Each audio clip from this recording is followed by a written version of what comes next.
Hello everyone, good morning all of you. नमस्कार सभी को। आप सभी का फिर से स्वागत है। और हम लोग देख रहे थे जनरल साइंस से रिलेटेड जो वॉल्यूनल क्वेश्चन है, काफ़ी इंपॉर्टेंट प्रश्न है और ये प्रश्न पूछे जाते हैं। और ऑलरेडी हम लोग शीट नंबर 1 से सेट नंबर 64 तक कंप्लीट कर लिए हैं मॉडल सेट। तो आज से 65 पे स्टार्ट करेंगे।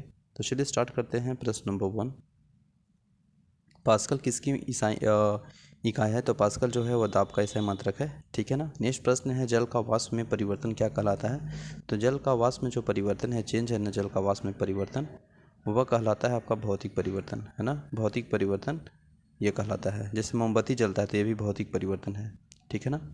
नेक्स्ट है, क्रायोजेनिक इंजन का प्रयोग किया जाता है, कहाँ होता है? तो वह रॉकेट प्रयोग में। तो जो क्रायोजेनिक इंजन होता है, मशीन होता है, जिसका जो यूज होता है, इस्तेमाल होता है, वह रॉकेट प्रौद्योगिकी में इस्तेमाल होता है। तो याद रखेंगे। और रॉकेट जो चलता है वो किस थ्योरी पे अप्लाई होता है, किस थ्योरी पे चलता है? तो वह संवेग संरक्षण के सिद्धांत पे, ठीक है ना। तो ये भी इंपॉर्टेंट प्रश्न है। नेक्स्ट है, समुद्र की गहराई किस यंत्र से मापी जाती है?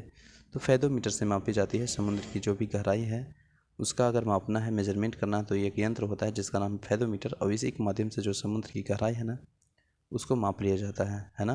चलिए नेक्स्ट प्रश्न है, लेंस जो होता है उसका क्षमता एसआई मात्रा क्या होता है? तो आप सभी जानते हैं लेंस की क्षमता का एसआई मात्रक होता है और डायोप्टर होता है, डायोप्टर होता है, ठीक है ना। नेक्स्ट प्रश्न है, लेंस की फोकस दूरी की मात्रा क्या होती है? तो उसका भी डायोप्टर होता है। लेंस की फोकस दूरी हो गया, लेंस की क्षमता का मात्रक हो गया, ये सभी आपका डायोप्टर होता है। नेक्स्ट है, दाब कम होने पर ध्वनि की चाल में क्या परिवर्तन होगा?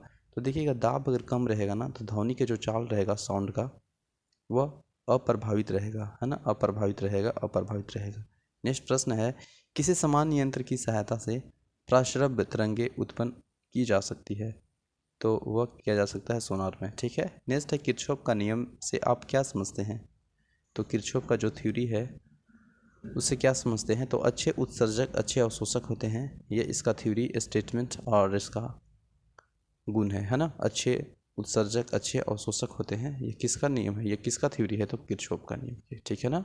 चलिए नेक्स्ट प्रश्न है, कान व गले के आंतरिक भागों को जांच करने के लिए चिकित्सक किस प्रकार के दर्पण का प्रयोग करते हैं?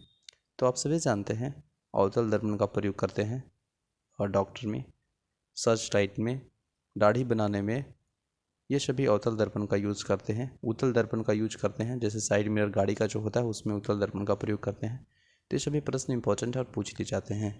घरों के पंखा, बल्ब इत्यादि उपकरण किस क्रम में लगे होते हैं?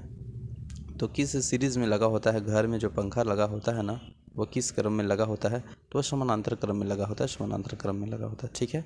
नेक्स्ट, प्रोटॉन की खोज किन्होंने की?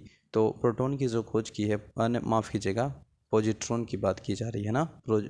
पॉजिट्रॉन की जो खोज किया है एडरसन ने की है, ठीक है। एडरसन याद रखेंगे। नेक्स्ट है, पृथ्वी द्वारा सूर्य का चक्कर लगाने में किया गया कार्य का मान होता है, तो वह शून्य होता है। तो पृथ्वी द्वारा जो सूर्य का चक्कर लगाता है ना, वो किया गया जो वर्क होता है ना, वो जीरो होता है, यानी शून्य होता है, ठीक है। चलिए नेक्स्ट प्रश्न है, सर्वप्रथम प्राश्रव्य तरंगे डाल्टन द्वारा किस यंत्र से उत्पन्न किया गया था? तो वह सीटी से उत्पन्न किया गया था, ठीक है, याद रखेंगे। नेक्स्ट प्रश्न है, साबुन के बुलबुले किस कारण से रंगीन दिखाई पड़ते हैं?